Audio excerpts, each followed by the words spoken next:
pang inaantay nyo tiyan? Biyernes Santa. Tanong ni Tandang Luna. Napatango na lang si Mang Tristan. Kagad na kinalas ang lubid mula sa pantalan. Pinaandar ni Tristan ang bangka. Tumulak sila sa biyahe. Tahimik ang tatlo sa loob ng ilang minutong paglalakbay. Nagsalita lang si Tandang Luna nang marating nila ang isla. Mukhang may malaking gulong nangyari dito Hoy, ikaw matanda ka. Anong binabalak mo? Bakit ka nakikialam sa lugar na ito? Tanong ni Tandang Luna. Aba, tignan mo nga naman. Nagsalita ang bata. Para sa kalaman mo, may perwisyo ko para maghukay sa lugar na to. Pero hindi yan ang dahilan kung bakit ko binalikan ang lugar. Siguro naman, nasabi sa'yo ni Ipeng ang totoong dahilan. Wika ni Mang Tristan. Sa totoo lang po Manong, hindi pa kami nakakapag-usap Pero tama po ang sinabi ni Mang Tristan, Tandang Luna. Hindi po ito yung dahilan kung bakit kita sinama sa lugar. Wika ni Ipeng. Tumawa ng malakas si Tandang Luna. Napagtanto nito ang totoong dahilan kung bakit siya pinasama ni Ipeng. Mukhang alam ko na ang dahilan. Nakita nyo rin ba siya? Wika ni Tandang Luna habang bumababa sa bangka. Anong nakakatawa, Luna? Kamunti ka na kaming mamatay dito, tapos pagtatawanan mo kami. Tanong ni Mang Tristan. Bakit? Sino ba kasing nag-utos sa inyo na pumunta sa lugar na to? Nananahimik ang isla. Pilit kang nanggugulo. Ano ba kasing hinahanap nyo dito? Tanong ni Tandang Luna.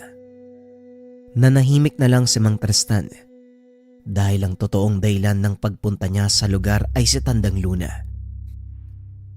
Ang mabuti pa po, maghanap muna tayo ng masisilungan malayo sa tubig. Paparating na po yung malakas na ulan at saka mukhang malakas din yung hangin. Mauna na po kayo banda doon. Itatali ko lang po ng maayos yung pondo ng bangka. Wika ni Ipeng. Kanya-kanyang lakad naman ng dalawang matanda. Napailing na lang si Ipeng dahil parang mga dalaga at binata kung umasta ang mga ito. Pagbalik ng binata sa dalampasigan, nakakita ito ng dalawang magkahiwalay na siga. Dali-dali nitong nilapitan si Mang Tristan para kausapin. Manong, ano pong nangyari? Bakit ka nandito sa tolda? Mas mabuti siguro kung dun ka sa Yungib Sisilong. Naaamoy ko sa hangin Malakas yung paparating na bagyo. Kaya ako nga inilayo yung bangka sa batuan Siguradong malalakas na alon yung darating. Wika ni Ipeng. Mas mabuti nang nandito ako. Ayoko makisama kay Luna, Baka kung ano pang gawin sa akin yan Nakita mo naman, 'di ba? Galit na galit. Pagpapaliwanag ni Mang Tristan. Ganun lang po talaga magsalita si Tandang Luna. Pero sa totoo lang Manong, mabait po yun. Tara na, bago pa bumagsak yung malakas na ulan Wika ni Ipeng. Napansin ng matanda na unti-unti nang lumalakas ang hangin. Kaya sumunod ito sa sinabi ng binata. Pagdating sa yungib, napatitig ito kay Tandang Luna. Anong problema? Akala ko ba mas komportable ka sa ginawa mong tolda? Bakit ka nandito ngayon? Tanong ni Tandang Luna. Napag-isip-isip ko na tama yung sinabi ni Ipeng. Malakas nga yung bagyo, Maaaring hindi kayanin ng tolda. Kaya pasensya ka na kung makikisilong ako dito. Tugon ni Mang Tristan. Ay, bahala ka sa buhay mo. Huwag mo lang akong guguluhin. Muling wika ni Tandang Luna. Naglatag ito ng maliit na banig sa buhangin at nahiga. Nang mga sandaling iyon ay unti-unti nang lumalakas ang hangin. Dinig na dinig ang ugong nito na tila umaalulong na lobo. Nakakabinging katahimikan ang bumalot sa tatlo. Kaya naman gumawa ng paraan si Ipeng upang mabasag ito. Kayo hong dalawa, may tanong lang ako sa inyo Maaari nyo bang sabihin sa akin kung ilang daang taon na yung kuweba na to? Wika ni Ipeng. Napalingon si Mang Tristan dahil isa ito sa kanyang mga espesyalidad bilang isang mananaliksik. Ang kuwebang ito ay tinatayang 200 taong gulang. Batay sa mga larawang nakaguhit dito na maaaring ginawa ng mga sinaunang nanirahan sa lugar. Tugon ni Mang Tristan. Alam ni Ipeng na hindi magpapatalo si Tandang Luna. Bumangon ito at nagsalita. Ang yungib na ito ay eksaktong 250 taong gulang. Nanirahan ng aming tribo sa lugar na ito nung mga panahong hindi pa sinasakop ang ating bansa. Nadatnan nila dito ang iba't ibang pangkat etniko na nakatira sa mismong kuweba. Nagkaroon ng magandang sama ng mga ito. Kaming mga madyaw na natili sa tahanan namin sa tupik. Samantalang ang mga lumad naman nanirahan sa dalampasikan. Namangha si Ipeng sa kwento ng matanda. Napatitig ito kay Mang Tristan na noon ay tumangulang bilang pagsang-ayon sa sinabi ni Tandang Luna. Ang galing Tama yung sinabi ni Tandang Luna. Ngayon ang susunod kong tanong, bakit umalis sa yungib na tong pangkat etnikong nanirahan dito? Muling tanong ni Ipeng. Muling sumagot si Mang Tristan. Dahil sa kakulangan sa pagkain, pinili nilang lumipat sa bandang loob ng kagubatan at doon mas pinalaki ang kanilang pamayanan. Kalaunan ay tinawag silang lumad. Wika ni Mang Tristan. Muli na namang nagsalita si Tandang Luna. Yan ang hirap sa inyong mga sayantipiko. Puro kayo tsorya. Wala namang kayong pruweba. Umalis ang mga lumad sa islang ito dahil sa banta ng panganib ng mga nilalang. Maliban sa mamabangis na hayop na makikita dito sa lugar, ang islang ito ay pinamumugaran ng mga engkanto. Isa-isa silang pinapatay ng mga ito at ginagawang pagkain. Kaya bago pa man tuluyang maubos ang kanilang lahi, pinili nilang tumakas. Walang katotohanang namuhay sila sa bandang loob ng kapuluhang ito dahil ng mga panahong iyon, masyadong delikado kung gagawa kayo ng pamayanan sa loob ng makapal na kupat. Wika ni Tandang Luna. Dito lalong napukaw ang atensyon ni Ipeng. Alam niyang tama ang sinasabi ni Tandang Luna. Bakit naman po? Ano po bang meron sa kagubatan na yan, Tandang Luna? At saka bakit walang nakatira sa islang to? Simula nang...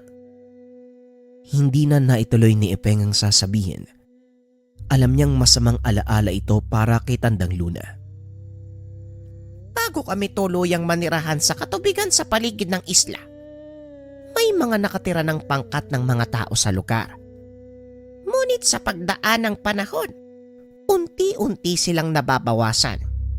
Madalas nakakarinig ng malalakas na angil ang aming mga ninuno, lalo na sa tuwing magsasagawa ng pangangasong mga lumad.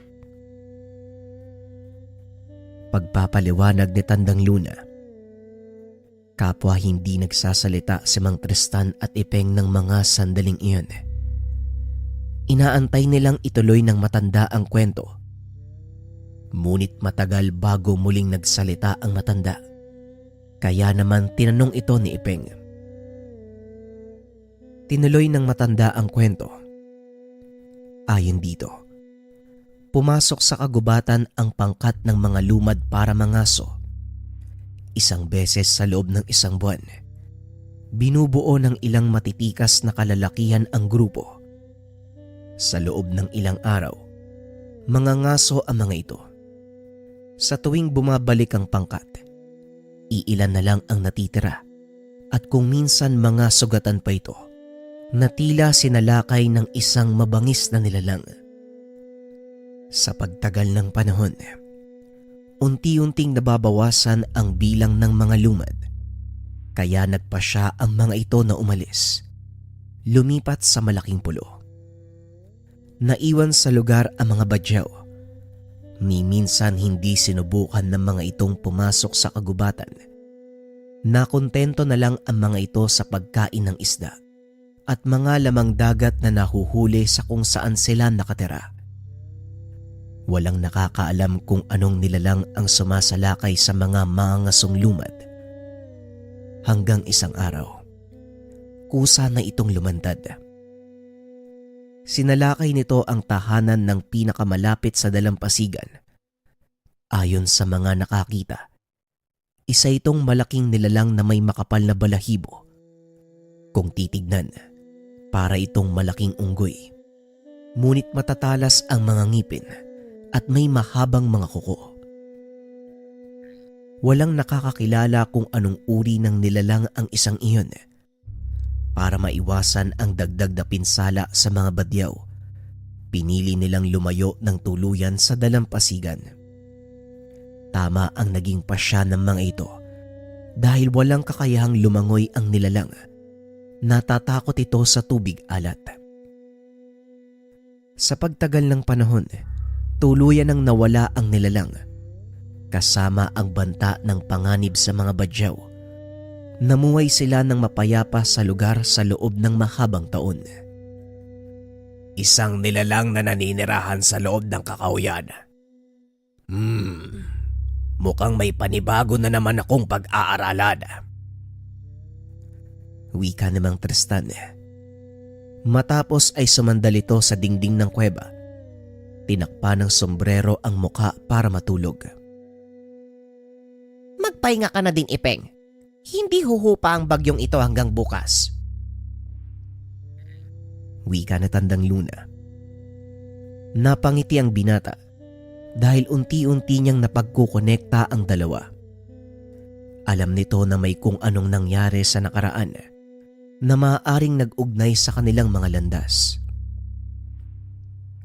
Kinabukasan, maagang lumabas ng yungib si Ipeng. Humupa na ang bagyo, kaya pinuntahan nito ang bangka upang siguraduhing nasa maayos na kalagayan. Pagdating nito sa dalampasigan, nakahinga ng maluwag ang binata. Naroon pa rin ang bangka at walang natamong pinsala. Mula sa napakalakas na alon, babalik na sana ito sa dalawang kasama nang mapansin ang mga bakas ng paa sa buhangin. Alam ng binata na hindi ito paa ng tao. Mas malaki at tila may mahabang mga kuko sa paa. Sinundan nito ang yabag. Laking gulat ng binata dahil papunta ito sa yungib kung saan sila nagpalipas ng bagyo. Dali-daling bumalik ang binata sa kuweba. Nakitang tulog pa ang dalawang matanda. Nakita nitong papasok ang mga yabag sa loob ng yungib. Huminto ito sa mismong tabi ni Tandang Luna. Sa isip ng binata, maaaring ang alagang syokoy ng matanda ang may gawa ng bakas. Akmang lalabas na ito, nakarinig siya ng mahinang pag-angil at tila malakas na paghinga mula sa ilong. Marahang dinampot ng binata ang sulo. Sinindihan. Nanlaki ang mga mata ni Ipeng nang makita ang isang nilalang na nakahiga sa buhangin. Puno ito ng sugat sa katawan na tila ba nang galing sa isang matinding laban. Kahit natatakot, nanaig pa din kay Ipeng ang pagiging kalmado. Dahan-dahan itong ginising si Mang Tristan. Sinabihang huwag gagawa ng ingay. Matapos tinuro nito ang nilalang. Kasunod na ginising ng binata ay si Tandang Luna. Dahil malapit ito sa nilalang, hindi alam ni Ipeng kung papaano itong gigisingin nang hindi gumagawa ng ingay ang matanda. Dahan-dahan itong naglakad papunta sa tabi ni Tandang Luna. Marahang niyugyog ang katawan. Nagising naman ang matanda. Kagad tinakpan ng binata ang bibig nito. Tinuro niya ang nilalang. Nanlaki ang mga mata ni Tandang Luna. dahil ang nilalang na yun ay isang amumongo. Dali-daling lumabas ng yungib ang tatlo. Pagdating sa bukana ay saka sila nag-usap. Papaanong napunta sa yungib ang nilalang na yon? Ni hindi ko man lang siya naramdaman. Tanong ni Tandang Luna. Maging ako, hindi ko din naramdaman kung hindi pa ako ginising ni Ipeng. Wika ni Mang Tristan. Anong klaseng nilalang po ba yun? Ngayon lang ako nakakita ng ganun eh. Wika ni Ipeng. Yun ang nilalang na naging dahilan sa paglayas ng mga lumad dito sa isla. Ang tawag ng mga lokal sa kanya, amumongo. Wika ni Tandang Luna. Nanlaki ang mga mata ng dalawa lalo na si Mang Tristan. Dahil ang pagkakaalam nito, alamat lang ang nasabing nilalang. Sa alamat ko lang naririnig ang kwento ng tungkol sa kanila. Ngayon napatunayan ko na mali ang nabasa ko sa libro.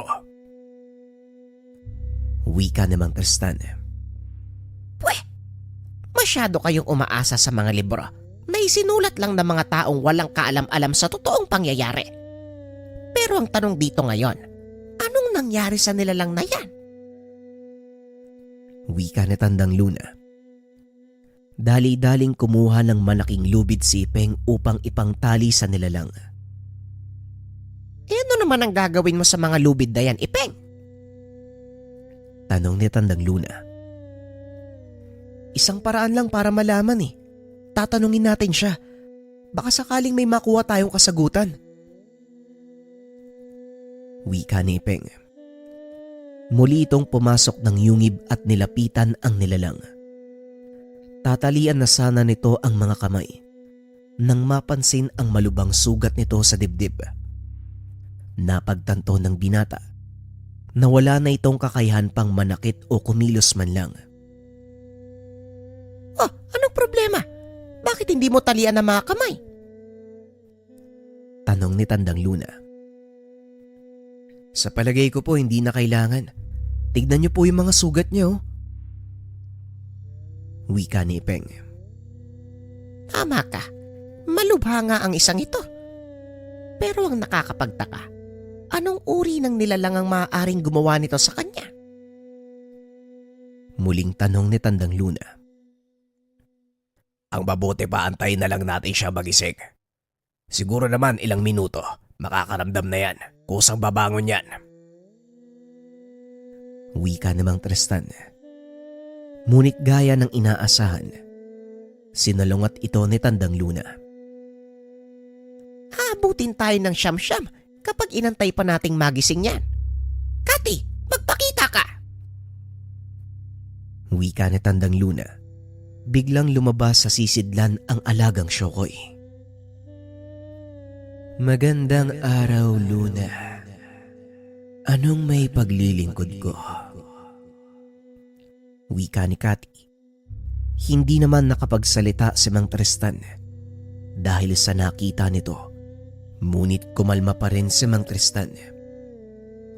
Nakikita mo ba ang nilalang na yan? Kaya mo ba siyang gamutin?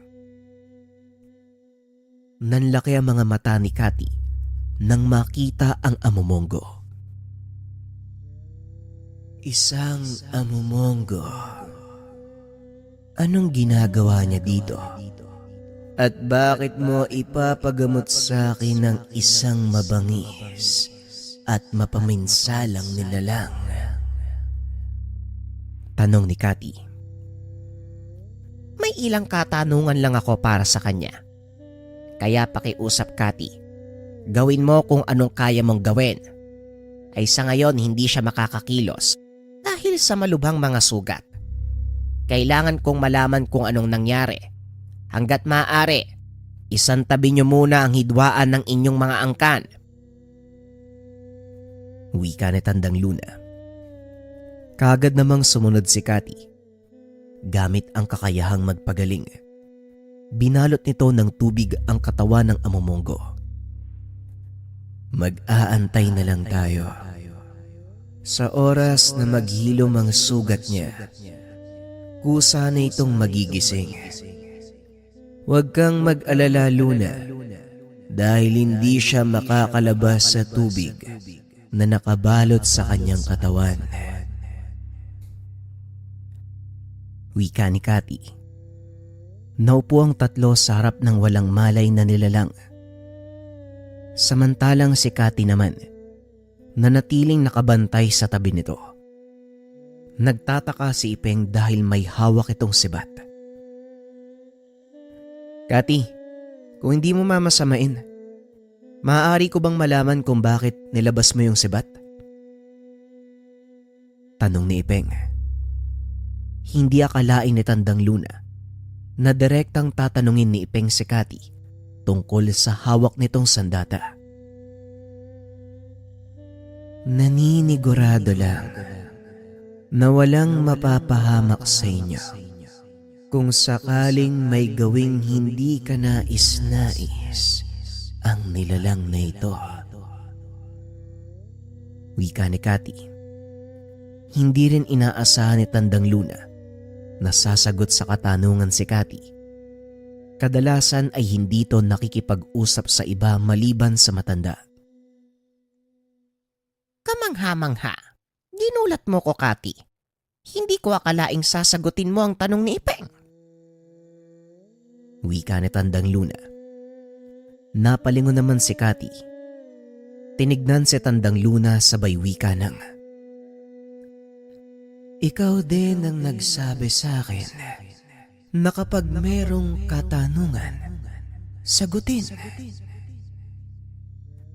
Wika ni Cathy. Natahimik ang matanda sa sinabi ng nilalang. Samantalang si Mang Tristan naman, nawala na ng tuluyan ang takot kay Cathy. Natawa ito nang sumagot ng pilosopo sa matanda. Ilang sandali pa ay dahan-dahan ng kumilos ang nilalang. Kaagad na tinutok ni Cathy ang sibat dito. Ay sana lang, marunong magsalita ng lengguwahe ng tao ang isang ita. Wika ni Tandang Luna. Unti-unting idinilat ng nilalang ang mga mata nito. Kagaya ng inaasahan ng lahat, sinubukan nitong makawala. Ngunit napakatibay ng ginawang panggapos ni Cathy. Huwag mo nang subukan. Hindi mo magagawang sirain ang ginawa kong panggapos.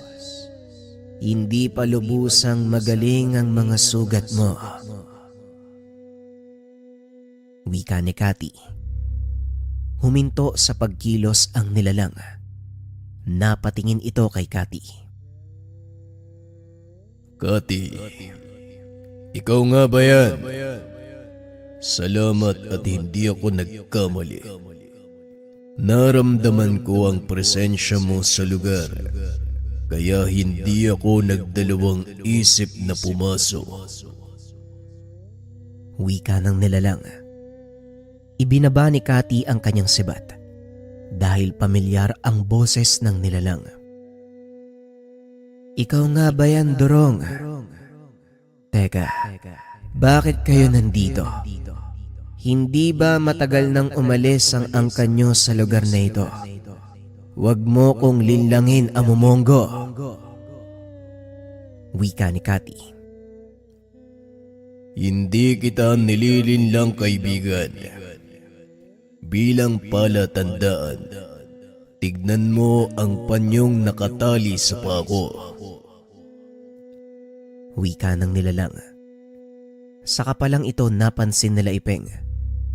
Dali-daling kinalas ng binata ang panyo. Nang buksan niya ito, tumambad sa kanya ang simbolo ng buntot ng balyena. Kagaya ng sinabi ko sa iyo noon, Ipeng, ang sino mang may hawak ng simbolo na yan ay kakampi. Maliban na lang sa matandang traidor na to. Wika ni Tandang Luna. Napakamot na lang sa ulo si Mang Tristan. Kaagad namang pinakawalan ni Cathy ang Amumongo. Inalalayan itong makaupo ng tuwid. Sabihin mo sa akin kung ano ang nangyari, Durong. Alam kong hindi kayo magagawi sa dalampasigan nang walang dahilan. Wika ni Cathy. Tama ka, kaibigan. Hindi nga kami magagawi sa lugar na ito kung hindi sinalakay ng angkan mo ang aming tirahan. Wika ni Dorong. Nanlaki ang mga mata ni Cathy sa sinabi ng kaibigan. Hindi kita maintindihan. Paano kayong sasalakayin ng aking mga kalahi? Alam nating pareho na may kasunduan sa pagitan ng mga Amomongo at Shokoy. Tanong ni Cathy. Alam ko, kaibigan, at hindi ako naniniwalang pakana ito ng inyong pinuno. Ito ang tinuklas ko. Hindi nga ako nagkamali. Kaso, sa kasamaang palad, nahuli ako habang nagmamatsyag sa kuta ng mga totoong kalaban. Hindi kalayuan sa kinaroroonan natin. Nakahimpilang mga taong sumalakay sa amin. Pagpapaliwanag ni Dorong. Sinasabi ko na nga ba, mga tao nga ang may gawa nito. Kahit kailan talaga, hindi kayo natuto. Ang hilig niyong makialam sa balanse ng mundo. Ayan, tignan niyo ang mga nangyari. Wika ni Tandang Luna habang nakatingin kay Mang Tristan. Teka, sandali lang. Bakit mo sa akin sinisisi yung nangyari? Wala naman akong alam dyan eh. Matagal ko nang kinalimutan na masamang gawain ko. Wika ni Mang Tristan. Sandali lang po mawalang galang na ho sa inyo. Hindi po itong tamang panahon para magbangayan kayo eh. Naharap tayo sa posibleng panganib. Kaya hanggat maaari, ipagpaliban nyo muna kung ano man yung hidwaan na nasa pagitan nyo. Dorong, may katanungan ako. Paano mo nasabing kalahi ni Cathy ang sumugod sa inyo? Tanong ni Ipeng. May ilang kalahi si Cathy na umanib sa mga tao. Sa hindi ko malamang dahilan, alam kong hindi yun gagawin ng mga gaya ni Cathy. Maliban na lang kung may isang makapangyarihang nilalang ang nagmamanipula sa kanila. Wika ni Dorong. Tama ang sinabi ni Dorong. Marahil may isa sa mga taong sinasabi niya ang may kaalaman sa lihim na karunungan. Ito ang kailangan kong alamin. Ipeng, samahan mo kami ni Cathy. Ikaw namang matanda ka. Maiwan ka dito kasama ng Amomongo. Wika ni Tandang Luna. Kagad namang lumakad ang mga ito. Sakay ng bangka ni Ipeng. Binaybay nila ang karagatang nakapalibot sa isla. Hindi kalayuan natanaw ng mga ito ang sinasabing kuta ng pangkat. Cathy, kailangan nating makalapit sa bahaging iyon nang hindi tayo namamataan. Wika ni Tandang Luna. Kagad namang kumilos ang nilalang. Binalot ng sabulag ang malaking bangka. 5 minuto lang ang kayang itagal ng sabulag na ito, Luna. Kaya kung ano man ang pakay mo, bilisan mo ang kilos. Wika ni Cathy. Huwag kang mag-alala dahil hindi naman ako bababa ng bangka. Kailangan ko lang makalapit ng tama para makita kung sino ang mga taong ito. Malakas ang kutob ko. Kilala ko ang may gawa ng lahat. Wika ni Tandang Luna. Marahang nilapit ni Ipeng ang bangka sa dalampasigan. Mabuti na lang, nasa kantiladong bahagi sila ng karagatan. Hindi sumasayad sa mga bahura ang pinakailalim ng bangka. Habang papalapit sa isla, Natanaw ng matanda ang isa sa mga taong nag-uusap. Nanlaki ang mga mata ng matanda dahil kilala nito ang isa sa mga naroon. Sinasabi ko na nga ba? Walang ya talaga tong si Gaspar. Umanda sa akin ang matandang yan. Wika ni Tandang Luna. Gaspar? Sino naman po si Gaspar? Tanong ni Ipeng. Isang kilalang manggagamot. Kilala din siya bilang kolektor ng mga anting-anting at mutya. Kaya pala sumunod sa kanyang mga kalahi mo, Kati. Ngayon alam ko na siya ang pasimuno ng lahat. Hindi ko na to papalampasin. Halika na, Ipeng. Umalis na tayo dito. Kailangan malaman ng amo Mongo ang katotohanan. Wika ni Tandang Luna. Mabilis na pinaandar ni Ipeng ang bangka pabalik sa kinaroroonan nila Mang Tristan. Pagkarating kagad pinaliwanag ni Tandang Luna ang mga nakita. Hindi ko kilala ang taong sinasabi niyo, Tandang Luna. Pero kung siya man ang may gawa ng lahat, nararapat lang na pagbayaran niya ito. Marami sa mga kalahi ko ang napahamak dahil sa kaganapang ito. Nagbabadyang maglunsad ng pag-atake ang natitirang kalahi ko dito sa karagatan. Wika ni Dorong. Ito ang kailangan nating pigilan, kaibigan. Sa oras na manumbalik ang lakas mo, kailangan mong bumalik sa iyong mga kalahi upang sabihin sa kanila ang totoo. Ganon din ang gagawin ko.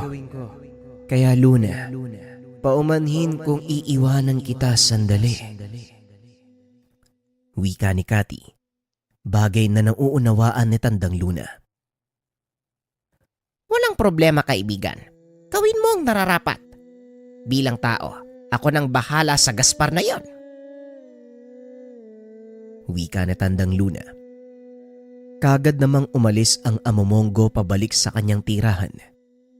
Ganon din ang ginawa ni Kati. Samantalang si Tandang Luna naman, nagpaiwan kasama si Ipeng at Mang Tristan. Makakatulong ang ilan sa mga tauhan ko, Ipeng. Kailangan nating bumalik sa kabisera para makausap ko sila. Huwag kayong mag-alala. Hindi na sila yung gaya ng mga dati kong tauhan. Mabalasik pa din naman, pero nasa tama na sila. Wika ni Mang Tristan. Ay mabuti naman kung ganon. Nang may silbi ang malalaki niyong katawan. Bilisan mo na, Ipeng. Marami pa tayong gagawin. Wika ni Tandang Luna. Mabilis na pinaandar ni Ipeng ang bangka pabalik sa kabisera. Isinagawa ang kanilang mga binabalak. Habang nag-aantay, umuwi sa kanilang tahanan ang binata upang kausapin ang ama tungkol sa kanilang gagawin. Abay, anong kalokohan niyang iniisip mo, Ipeng? Alam mo bang nag-iisa lang ang bangka natin sa isla? Kapag nasira yan, wala na tayong gagamitin pang hanap buhay. Wika ng ama. Alam ko naman po yun, Tay, pero isipin nyo, kung wala po akong gagawin, sa tingin nyo, makakapaghanap buhay pa ba tayo ng maayos? Kailangan ko pong kumilos, Tay. Bahagi na ako ng problemang to eh. Hindi ko na maaaring takasan. Wika ni Ipeng. Ingatan mo ang bangkang yan, Ipeng. Siguraduhin mo lang na may babalik mo yan sa kanyang tahanan ng buo. Wika ni Mang Dudong, sabay talikod. Alam ni Ipeng na ito na lang ang tanging naiwang alaala ng pamilya ni Mang Dudong. Kung hindi nyo na itatanong, ang bangkang ginagamit nila Ipeng sa pangingisda, isang uri ng makalumang gawa. Ang tawag sa mga bangkang ito ay karakoa. Yari sa solidong kahoy ang katawan, mula sa palo hanggang sa dulo. Ang mga sinaunang modelo ng bangkang ito, mula pa sa kapanahunan bago sakupin ng mga Espanyol ang bansa. Sinasabing isa sa pinakamatibay na gawa ng ating mga ninuno ang karakoa. Kaya nitong sumuong sa pinakamalakas na daluyong dahil sa taglay na bigat. Ang balanse nito ay walang alon ang maaaring makapagpataob. Balik tayo sa kwento. Sinundan ni Ipeng si Mang Dudong para kausapin muli. Tay, alam ko pong nag-aalala kayo. Pero malaki po ang tiwala ko sa ating bangka. Kagaya ng sinabi nyo, nag-iisa lang ang karakowang yan dito sa isla. Dinala ng bangka ang ating mga ninuno papunta dito. At ngayon, kapayapaan naman ang dadalhin niya para sa ating lahat. Wika ni Ipeng.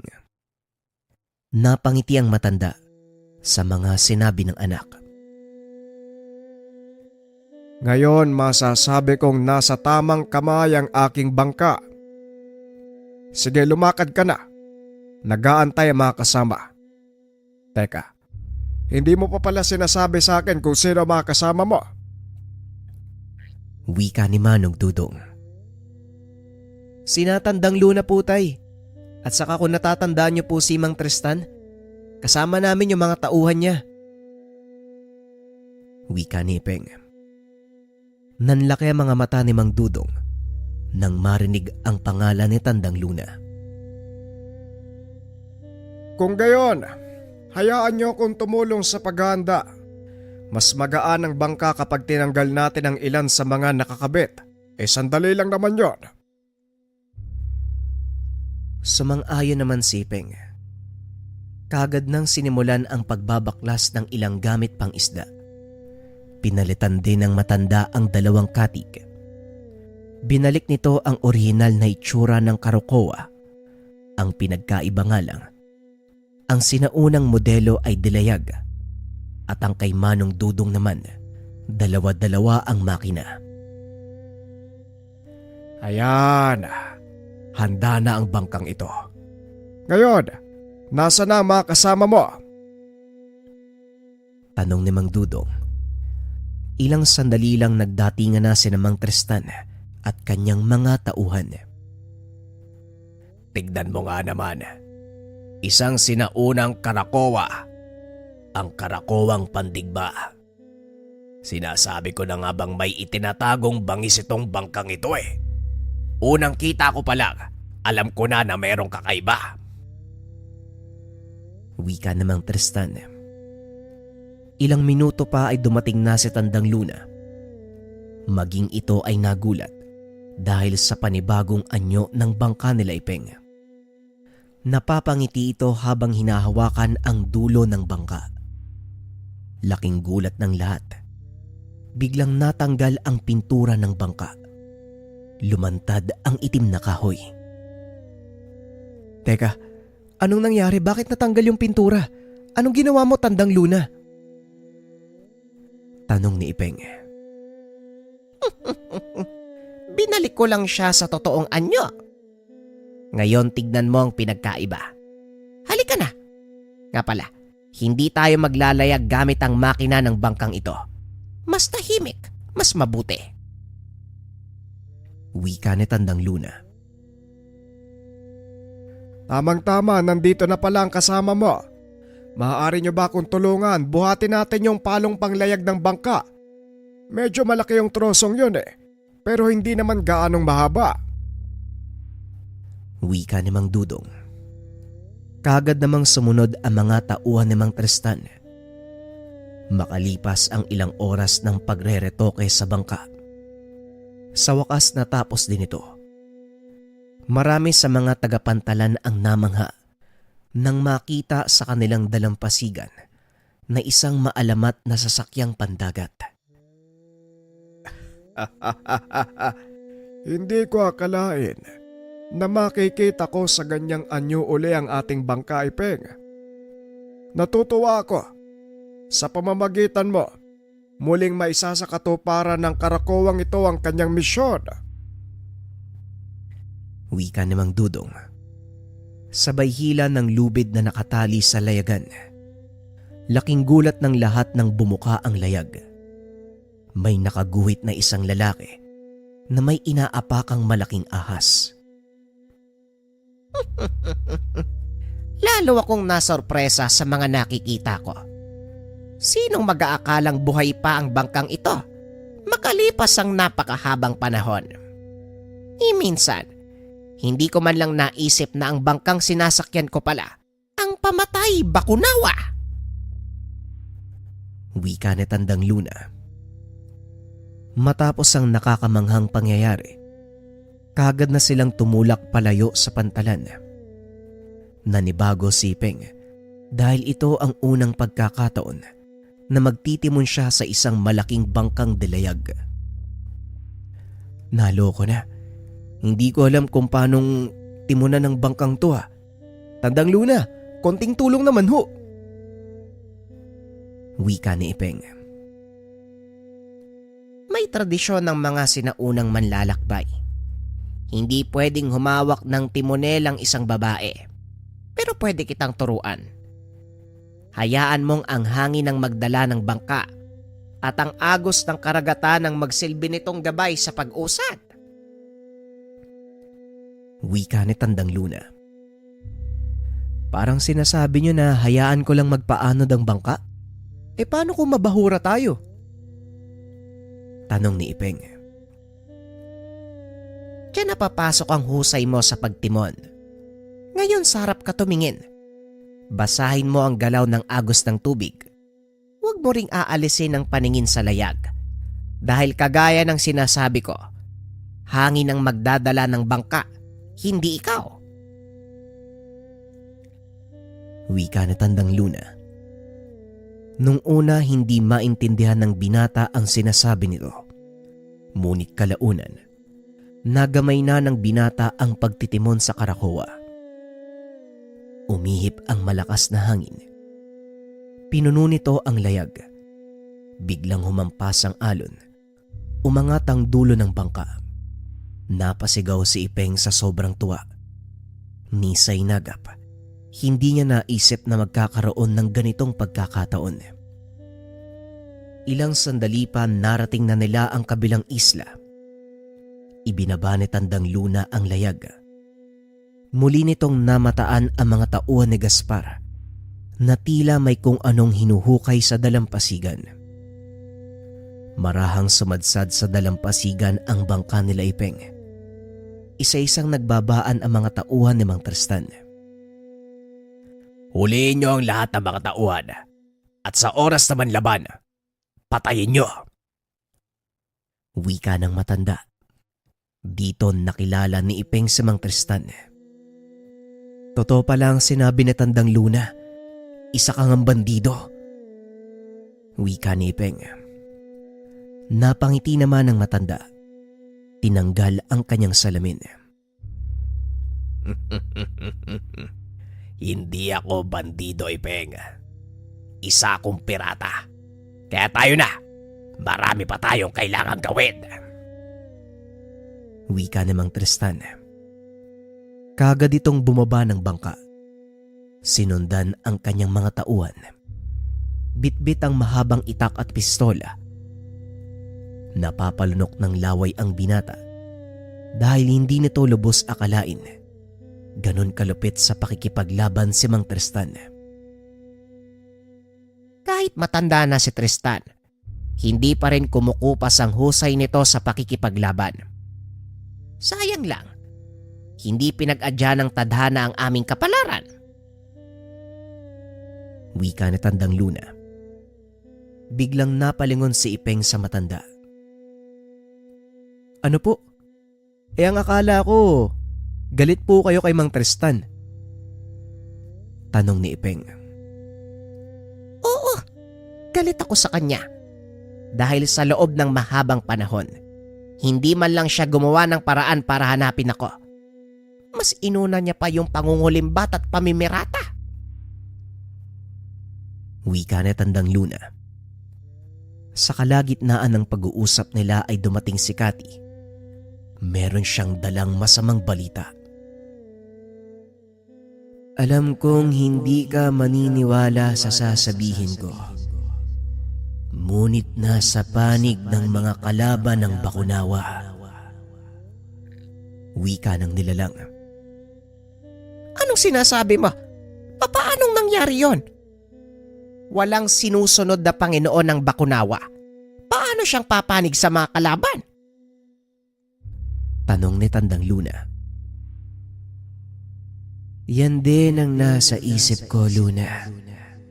Pero wala akong makuhang kasagutan. Wika ni Cathy. Maya-maya pa ay nagpakita sa dalampasigan si Dorong. Napaalam ko na sa aking mga kasamahan ang nangyari. Handa silang umanib sa atin. Ikaw, Cathy, anong nangyari sa lakad mo? Tanong ni Dorong. Kagaya ng sayo, handa ring umanib sa atin ang mga kalahi ko. Lalo pat kalaban natin, maging ang Bakunawa. Tugon ni Cathy. Tama nga ang sinabi ng isa sa mga kasama ko. May hawak ngang bertud si Gaspar. Kung gayon, kailangan ng iba yung paghahanda. Hindi dapat makatakas ang taong iyon. Muling wika ni Dorong. Isa-isang naglabasan mula sa gubat ang mga amumongo. Ganon din ang mga kalahi ni Cathy. Sama-sama ang mga itong sumugod sa kinaroroonan ni Gaspar. Mara namang naglakad sina Ipeng papunta sa lugar. Nakita nitong nagkakagulo ang lahat. Bumagsak na ang halos kalahati sa mga tauhan ng kalaban. Ngunit ang pinakamalaking problema, ang mga kalahi ni Cathy na nasa ilalim ng kapangyarihan ni Gaspar. Hindi ko sila maaaring patayin dahil wala sila sa sariling wisyo. Mahihirapan tayo sa labang ito. Wika ni Cathy. Sandali lang, Cathy. Sabihan mo mga kasama nating magsipag-atras. Ako na ang bahala. Wika ni Tandang Luna. Inilabas nito ang maliit na sisidlan. Nagbulong ng dasal sa dibdib. Inihip niya ito. Narinig ng mga syokoy ang tunog. Kaagad ibinaling ang atensyon sa matanda. Cathy, tumayo ka sa harapan ko at wag na wag kang magpapakita ng takot sa kanila. Ikaw ang titignan nilang pinuno pagkatapos ng gagawin ko. Wika ni Tandang Luna. Sinunod ito ni Cathy. Hinawakan ng matanda ang kanyang likod at itinulak papunta sa tubig. Kaagad namang nagsipagsunuran ang mga kalahi nito. Ganun lang kadaling pasunurin ng mga syokoy. Sa palagay ko alam mo din ito. Hindi ba, Gaspar? Wika ni Tandang Luna habang nakatingin sa isang lalaki.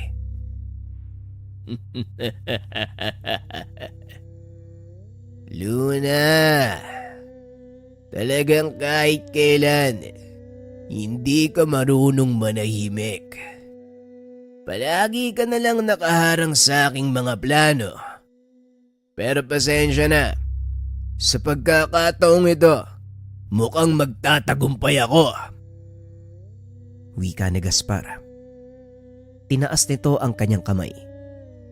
Lumaki ang alon. Mabilis na tumakbo sina Tandang Luna papunta sa mataas na bahagi ng isla. Huwag mong ipagmalaki sa akin ang kakarampot mong kapangyarihan. Dahil hindi lang ikaw ang may kakayahan na gumawa ng daluyong. Wika ni Tandang Luna.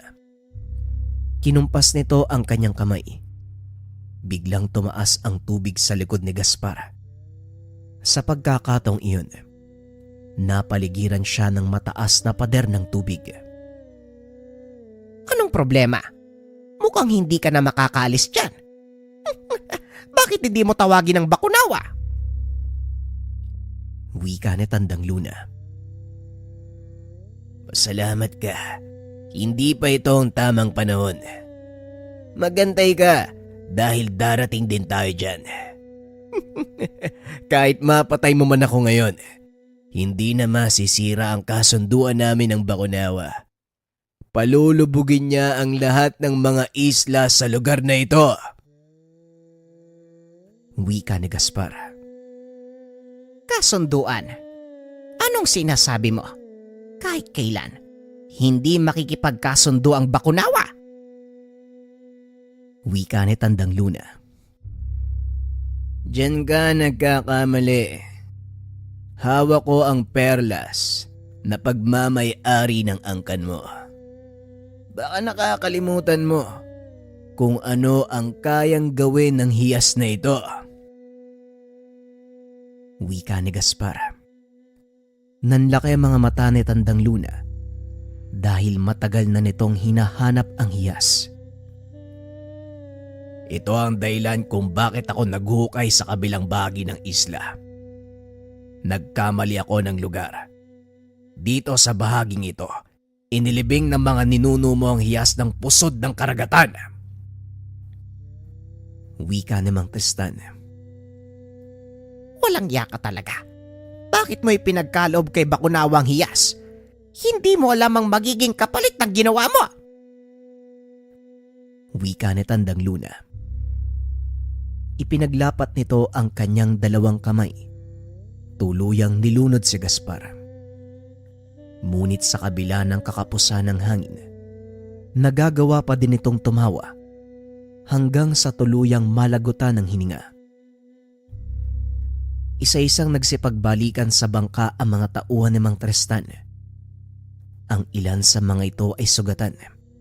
Ganon din ang mga syokoy, pati na rin ang amumonggong tumulong.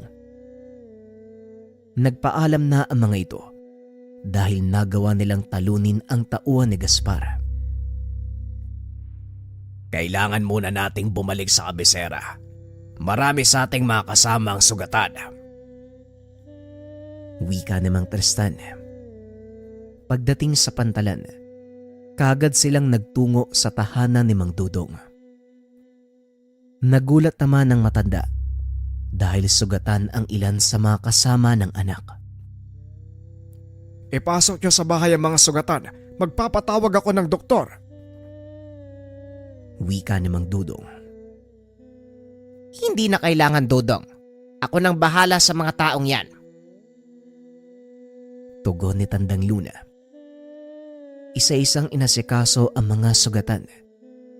Habang nanggagamot, tinanong ni Ipeng ang tungkol sa iyas. Mawalang galang na po, Tandang Luna. Ano po ba yung taglay na kapangyarihan ng hiyas ng pusod ng karagatan? Bakit ganun na lang ang paghahangad ng Bakunawa? Tanong ni Ipeng. Ang hiyas ng pusod ng karagatan. May taglay na kapangyarihan ng 6 na buwan. Sa oras na makuha ni Bakunawa ang hiyas, wala nang makakapigil sa kanya. Maaaring habang nag-uusap tayo, nakikisalamuha na siya sa karamihan bilang tao. Wika ni Tandang Luna. Kung ganun, mas mapanganib pala yung kalaban natin ngayon kaysa sa mga pirata at amumongo? Tanong ni Ipeng. Hindi ito ang oras para panghinaan ka ng loob, Ipeng. Alam kong wala kang kakayahang kagaya sa akin. Pero nakikita ko sa iyo ang kakaibang katapangan ng isang bayani. Huwag kang mag-alala. Hindi ka papabayaan ng karagatan. Wika ni Tandang Luna. Muli itong nagpatuloy sa panggagamot. Hating gabi na nang matapos ang gamutan. Kasalukuyang namamahinga ang mga sugatan. Si Ipeng naman ay naupo sa kanilang bangka. Pinuntahan ni Tandang Luna ang binata at kinausap. Masyado kang nag-aalala. Ngayong nasaan yung tao si Bakunawa, mas madali siyang labanan. Alam mo bang ito ang totoong pangarap ng ambisyosong ahas na yon? Kaya niya kinain ang 6 na buwan ng mundo dahil sa paniniwalang magiging tao siya. At ang hiyas ng pusod ng karagatan nakatago sa gitna ng isa pa sa mga buwan. Isa-isa niyang kinain ng buwan hanggang sa iisa na lang ang natira. Pagpapaliwanag ni Tandang Luna. Hindi naman po ako nag-aalala tungkol sa labanan. Hindi naman ako natatakot sa kanya eh. Ang nasa isip ko lang po yung mga taong inosente na madadamay.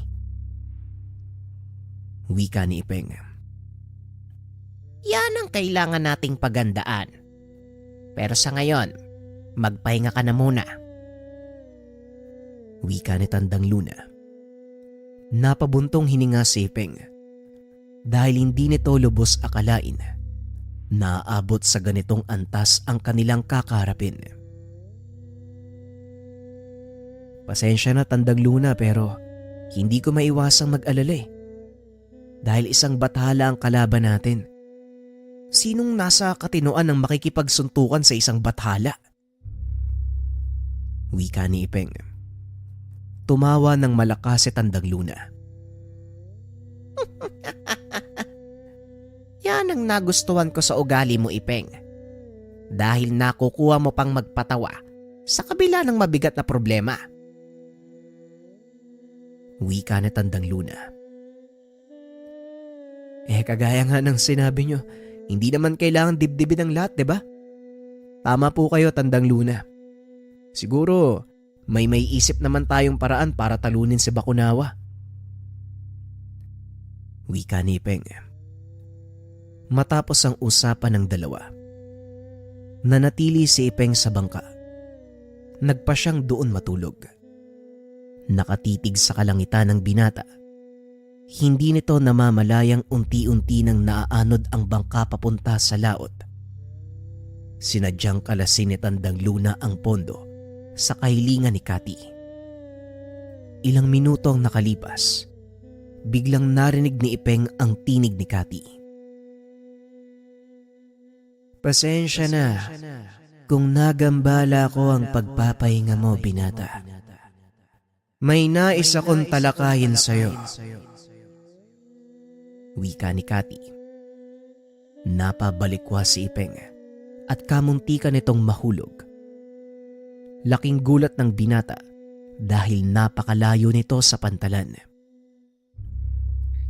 Walang problema, pasensya na din ha. Nagulat ako eh. Ano bang gusto mong pag-usapan? Tanong ni Ipeng. Tungkol ito sa kahilingan ni Tandang Luna. Alam kong hindi ganon kalalim ang pagkakakilala mo sa kanya. Pero malaki ang tiwala sa iyo ng aking Panginoon. Wika ni Cathy. Sabihin mo sa akin, ano bang kahilingan ni Tandang Luna? Tanong ni Ipeng. Ikaw ang napipisil niyang mangangalaga sa sisidlang ito. Hindi na ganon kalakas ang katawan ni Tandang Luna. Anumang oras, babawiin na siya ng may likha. Wika ni Cathy. Huminga ng malalim si Ipeng at muling nagsalita. Alam ko naman yun eh. Nakita ko sa nakaraang laban. Hindi na ganong kalakas ang katawan ni Tandang Luna. Pero hindi din ako sigurado kung karapat-dapat ba ako sa ganyang kalaking gampanin. Muling wika ni Ipeng. Hindi ka pipiliin ni Tandang Luna kung alam niyang hindi ka karapat-dapat. Magtiwala ka sa sarili, Ipeng, sapagkat may nakikita sa iyo ang ibang tao na hindi mo nakikita sa sarili mo. Wika ni Cathy. Kaagad itong naglaho sa tubig. Naiwang nakalutang ang sisidlan sa tubig. Dali-dali itong kinuha ng binata. Ibinuka ang layag ng bangka. Sa halip na bumalik sa pantalan, pinili nitong maglayag paikot sa isla. Ano bang iniisip ng matandang yun? Hindi niya ba alam na nuknukan ako ng duwag? Bakit kaya ako yung napili niya? Wika ng binata. Nagpatuloy ang paglalayag ni Ipeng hanggang sa makarating ito sa isang maliit na pulo. Nagpa siya itong bumalik dahil alam niyang hangganan na ito ng kanilang bayan at medyo malayo na rin ang kanyang narating. Hindi nito namalayang mag-uumaga na. Pagdating ng binata sa pantalan, kagad siyang sinalubong ni Mang Dodong. Bilisan mo, Ipeng. Kanina ka pa hinahanap ni Tandang Luna. Dali-daling umuwi ang binata. Nakita nitong nakahiga sa papag ang matanda. Ano pong nangyari sa inyo, Tandang Luna? Tanong ni Ipeng. Pasensya ka na, Ipeng. Medyo masama ang pakiramdam ko. May ipapagawa sana ako sa'yo kung hindi naman kalabisan. Wika ni Tandang Luna. Ano naman po yun? Ano po yun, Tandang Luna? Maaari ka bang pumunta sa bangka ko at kunin ang mga gamit na nakalista sa papel na ito? Wika ni Tandang Luna. Kagad namang sumunod si Ipeng. Pagdating nito sa bangka ng matanda, ang unang bumungad sa kanya, watawat na may nakaguhit na buntot ng isda. Tinignan ng binata ang listahan. Isa-isang hinanap ang mga bagay na nakalista. Ang una, malong na pagmamay-ari ng matanda. Ikalawa, ang maliit na sisidlang kahoy. Ikatlo, ang kulay itim na telang nakatupi. Ikaapat, ang maliit na punyal na gawa sa buto ng pating. Ang ikalima, isang patalim na gawa sa ginto. Matapos makuha ang mga kagamitan, dali-dali itong umuwi at pagdating sa tahanan, kagad nitong inabot sa matanda ang mga gamit. Tandang Luna, nandito na po yung mga pinapakuha nyo. Wika ni Ipeng. Kaso nga lang. Ito na yung promise ko sa inyo mga kabayan dahil sobrang dami nagme-message sa Facebook page regarding dito sa ating t-shirt likha acid wash, pati na rin sa ating cargo pants likha acid wash. Pakita ko muna yung t-shirt. Sa harapan niya meron tayong signature design ng likha natin. Sobrang ganda niyan. Pakita ko ng close-up yung pagka-acid.